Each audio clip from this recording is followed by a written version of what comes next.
They made a big stink about it. 3 years ago, the same thing happened. So if you're going to buy meat, know where it comes from and cook it yourself. Because when you eat it on the high street, you have no idea what it is.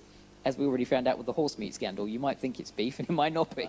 In terms of whether you buy organic or not, there's two points to make there. The first is organic doesn't mean chemical-free. It simply means that there's certain pesticides which they're allowed to use because they're naturally occurring, but it doesn't mean pesticide-free. If you want to reduce your exposure to things like the chemicals that they spray fruit and veg with, the best thing to do is pick what you buy organic, because you don't need to buy everything organic, and most of us can't afford to. The things to go for are the soft stuff. So things like strawberries and soft fruits tend to be sprayed more because they tend to go off quicker. The other things which tend to get sprayed quite a bit, things like broccoli and peppers. So if you can afford to buy organic and you want to, things like soft fruit, broccoli, peppers, things like that, fine. The hard stuff like potatoes, it doesn't really make a huge amount of a difference, to be honest, particularly if you're going to peel things. So that's another thing. And then the real trick is to make sure that the food that you eat contains the right balance of the nutrients that you need to help your DNA repair itself when it gets damaged. And that comes down to the things that you need small amounts of, which is trace metals. So selenium is one of the few things which you could take as a supplement, but if you want to avoid supplements, 3 Brazil nuts a day will do the trick for you. So if you have some muesli in the morning, chop up 3 Brazil nuts and chuck it in, you're done. Zinc is another one. It's often used with vitamin C for the common cold. It's also useful in small amounts. Again, you can take a supplement if you want to from Holland & Barrett or your choice, or you can have a handful of pumpkin seeds every day. So you can see you can build up to a nice homemade granola, and you've pretty much covered yourself for just about everything. The other thing with zinc, I know we're talking about cancer, but a lot of people who are diabetic don't get enough zinc in their diet. And we know one of the studies that they did in hospital showed that if you are diabetic and you have an ulcer on your leg or wherever, and you don't have zinc in your system, it will take you twice as long to heal. It's that simple. That's how powerful some of these things can be in the body. So you give someone like that a zinc supplement or give them a handful of pumpkin seeds every day, their wound will heal twice as quick as it has been. It's a very simple little thing that you can do.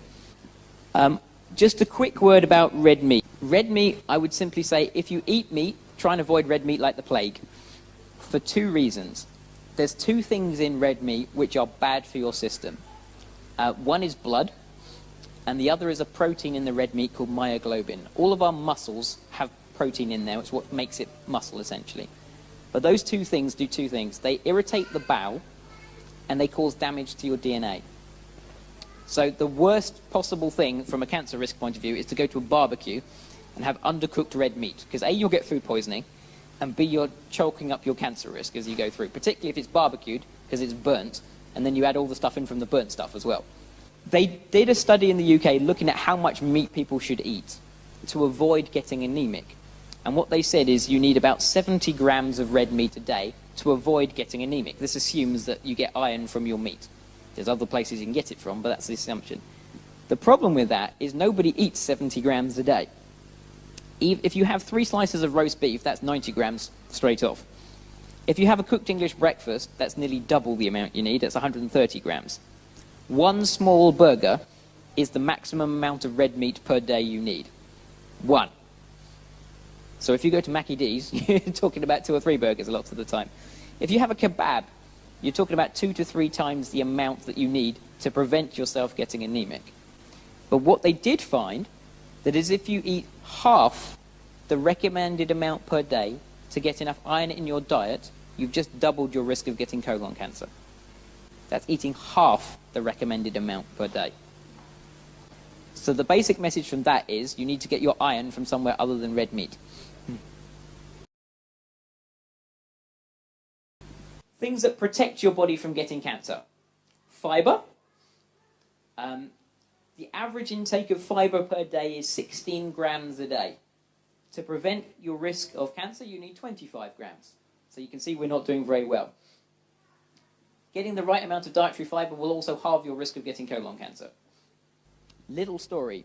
There was a lady who was a research doctor who was working in the Antarctic. And before she went away on her expedition, which was supposed to last a month and a half, she went to her GP because she'd been getting some bleeding when she went to the toilet to do a number 2. They did some preliminary tests for her, and she went out to the Antarctic. While she was there, they rang her up and said, the tests show that you've got early stage colon cancer. You need to come home. We need to treat you. The problem was she couldn't come home because she was stuck in the Antarctic, and when the boat tried to leave, they got stuck in ice, and she ended up being stuck in the Antarctic for 6 months with no treatment. In the Antarctic, there's not an awful amount of stuff that you can store food-wise. So she really only had 2 things to eat, oats and apples. When she got back, they ran a load of tests on her, and her cancer had gone. And they put it down to the fact that she'd eaten a very simple diet. She'd avoided anything which might promote the cancer growing. And what she'd actually done was give herself enough of a simple diet for her body to clear it herself. So for early stages, and in very early stages, diet can work, particularly for colon cancer. Treating other kinds of cancer on its own just with diet is dicey.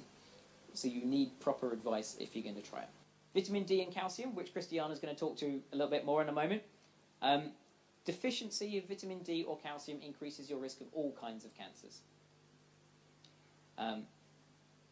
Vegetables, such as broccoli, cauliflower, kale and sprouts, which are brassicas, 1.5 portions a day was found to reduce breast cancer risk by 42%. It's amazing, isn't it? Huge, huge amounts, just by eating a couple of tablespoons of broccoli every day. That's all it takes. Selenium, as I said before, works particularly well in combination with the broccoli. So if you combine the two, it's brilliant. What you need is 3 Brazil nuts a day. Tomatoes. Tomatoes are one of the rare things that they actually work better for you if you cook them. When you heat them, they're better. And they're particularly good for men as far as prostate cancer goes.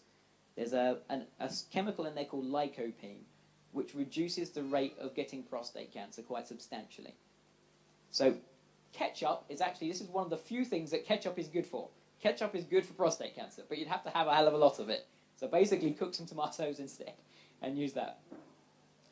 Garlic, onions, leeks, scallions and shallots can all reduce the risk of stomach cancer, colon cancer and lung cancer. So raw garlic, a clove twice a week will do the trick, or 1 clove cooked daily. So you can see your diet's kind of stocking up and your body's telling you what you need. Legumes, which is beans, split peas, lentils, things like that. I've got lots of things. They've got dietary fibre, lots of antioxidants, and some simple things which can help prevent cancer risk. I'm sorry it's so small. I'll try and blow it up on the screen in a moment.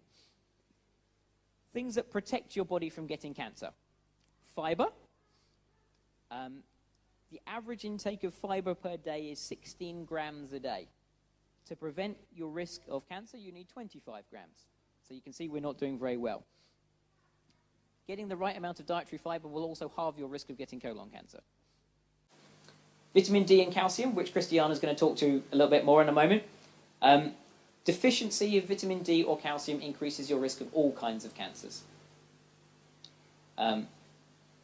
Vegetables, such as broccoli, cauliflower, kale and sprouts, which are brassicas. So Brussels sprouts are useful at Christmas for something. 1.5 portions a day was found to reduce breast cancer risk by 42%. It's amazing, isn't it? Huge, huge amounts, just by eating a couple of tablespoons of broccoli every day. That's all it takes. Selenium, as I said before, works particularly well in combination with the broccoli. What you need is 3 Brazil nuts a day. Tomatoes. Tomatoes are one of the rare things that they actually work better for you if you cook them. And they're particularly good for men as far as prostate cancer goes. There's a chemical in there called lycopene, which reduces the rate of getting prostate cancer quite substantially. Garlic, onions, leeks, scallions and shallots can all reduce the risk of stomach cancer, colon cancer and lung cancer. So raw garlic, a clove twice a week will do the trick, or 1 clove cooked daily. So you can see your diet's kind of stocking up and your body's telling you what you need. Legumes, which is beans, split peas, lentils, things like that. I've got lots of things. They've got dietary fibre, lots of antioxidants, iron, and folic acid. So if you have 3 portions a week of that, that reduces your risk of all cancers as well. So that's 3 portions a week of lentils, broccoli every day, Brazil nuts every day, handful of pumpkin seeds, and you're well on your way to getting things going. On the flip side, here's some of the bad habits. So fat is strongly associated with colon cancer. And if you add red meat into that, you're doubling your risk, essentially. Calcium, if you take too much, increases the risk of prostate cancer in men. So calcium is one of those things which it's actually better to get from your diet than it is to take tablets of it, unless your doctor tells you to. And calcium in milk often does not go into your bones. It goes into your joints, and it can give you arthritis. So calcium in cow's milk does not go to the bones terribly well, and the reason for that is the form that it's in, the body can't process all that well. So your body is tuned really to take calcium from vegetables because of the way it's processed. Milk, not quite so well. So just be aware of that. Alcohol. Every 10 grams a day of alcohol increases your risk of all cancers by 9%. Vitamin E should be avoided like the plague if you know anybody who smokes, because it makes you more likely to get lung cancer. And if you have lung cancer, it makes it worse. Pickled vegetables, pickled onions, things like that, the pickling process creates chemicals called nitrosamines. Now, they're also present in processed meats, particularly pork and ham. Now, those are one of the strongest known chemicals known to cause cancer. So if you imagine a barbecue with pickled veg, you're basically lining your coffin. Salt, 6 grams a day of salt is the recommended amount, maximum amount per day. In the UK, the average intake is 12. So basically the trick with salt is very simple. Don't use it. Your body will get all the salt it needs from your vegetables and from your fruit. You simply don't need to add it to anything. And if you have anything that's canned or packaged, it'll have plenty in there already. If you sea water, if I brought a glass of seawater to you, that's 1 gram per mil of water. So that's seawater. Packet of crisps, twice the strength. Packet soup, 6 times the strength. So if you have a packet soup, you're drinking something that's 6 times stronger than seawater. That's the amount of salt that we get in. So we simply don't need it. But the thing with salt is if you stop it out of your diet, it takes 6 weeks for your taste buds to adjust. You literally have to grow new taste buds on your tongue. So any changes that you make in your diet, it takes 6 weeks for your body to get used to it. After 6 weeks, if I gave you a packet of crisps, you'd take 2 crisps and you'd hate it and you'd put it on the side because it would taste too salty. But you've got to persevere for 6 weeks. Your food will taste bland for 6 weeks. That's why you need lots of herbs and things like that and know how to spice your food properly. But after 6 weeks, you won't want the salt again. Okay.